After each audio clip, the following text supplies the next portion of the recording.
One Piece chapter 561. Luffy versus Mihawk. I gotta. This is one of those Luffy fights where I am hella impressed. Like, you guys know, I got this series on the channel called Luffy, a Big Dummy. I might do a playlist with just I feel Luffy's dumbest moments in the series. But here's what's really cool about this. Luffy has a moment where when he's fighting Mihawk, he thinks to himself, like, Gum Jet Bazooka, he's about to launch out at this guy, right? And Luffy pauses and he says he's going to cut my hands off. He actually visualizes it. And Mihawk applauds him. He says, hey, you're a lot calmer than you were last time. You're a lot calmer than I expected.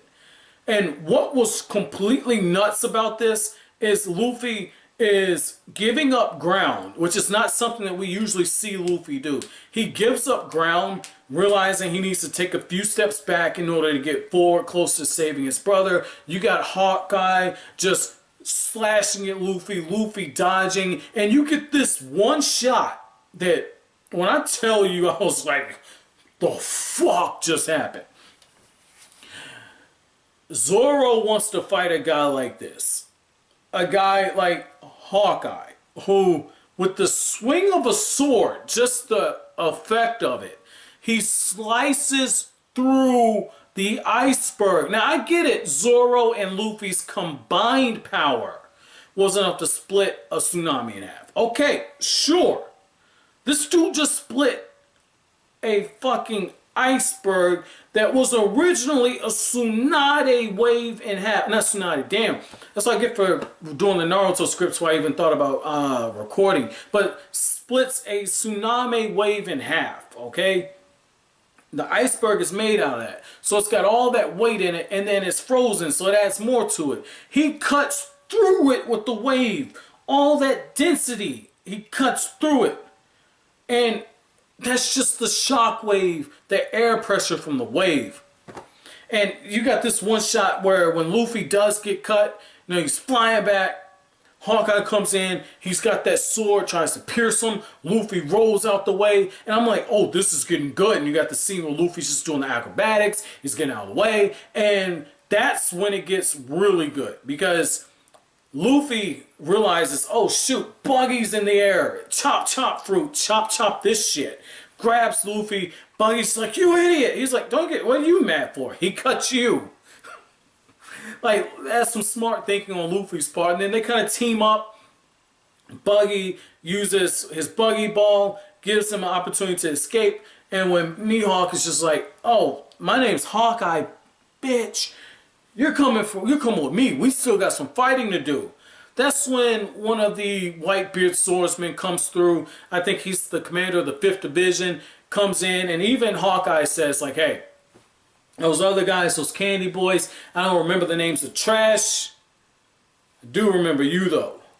Only an ignoramus wouldn't know your name. And I like that. I like the fact that we are seeing those two clash together. And what you're seeing is the fact that Hawkeye is talking about something I've been saying that One Piece does, because it's a shonen and it's a trope that's required when you have stuff in the shonen genre. Yes, it does tie into the friendship thing. The whole thing is saying, oh, well, he has something about him where people want to help him. That's the most dangerous thing of them all. Well, okay, that's absolutely true. But where Oda flips this on his head is Luffy, in a way, has a bit of a messiah complex, but it's not actually in your face like how in Naruto, which is the thing I fucking hated, is Luffy doesn't get preachy. He does it with his actions. People realize that there are conceptions about him. Their misconceptions are, their preconceived notions are, they're all misconceptions. And they realize there's something about this kid. And when you're around greatness, you do two things. You either run away from it, or you try and match it. And if you can't match that greatness, you try your best to support it. And that's what Luffy is doing. That's why you see Luffy speaking to Whitebeard like he's and equal. And I like how while all this is going on, you got Doflamingo, and he crouched down. He's like, hey, reptile boy, Crocodile. That's your name, right? Reptile. All right, yo. I thought being in jail will humble you up, man. I told you to join forces with me. You done lost your fucking mind, man. Join forces with me and we can raise some hell here together. Crocodile was like, look, like if I'd have been humble being in prison, I never would have came here. So I like the fact that you have this banter back and forth. I did think they might team up because potentially they could take out Whitebeard together. But while all this is going on, the preparations have been completed. The whole world's watching this shit go on. And yeah, Fleet Admiral Sengoku, I believe. It's either Sengoku or it was Admiral Akinu. But he says like, hey, we don't need to broadcast this. The world's just going to know that we were successful. They are ready to execute Ace. And it's only been an hour and a half. I thought, or excuse me, it's been an hour and a half. I thought that this was like all happening within seconds of each other. So, I mean, they've been fighting for a pretty good while. If you've been in a fight, you know that that's a long-ass fight to have multiple battles take place all at once. And then you have the different Kumas show up, the weaponized versions, which explains why there's so many of them showing up. And it says in the panel that this is the final stage being brought in. I'm like, if this is a war arc, this is really, really fucking quick. I wasn't expecting that. But here's what's nuts about all this, right? Everyone knows they're getting ready to execute Ace, and they're rushing forward. They're rushing forward. Somebody's going to try to save Ace. And the world government says, like, hey, they're going to know we're victorious here.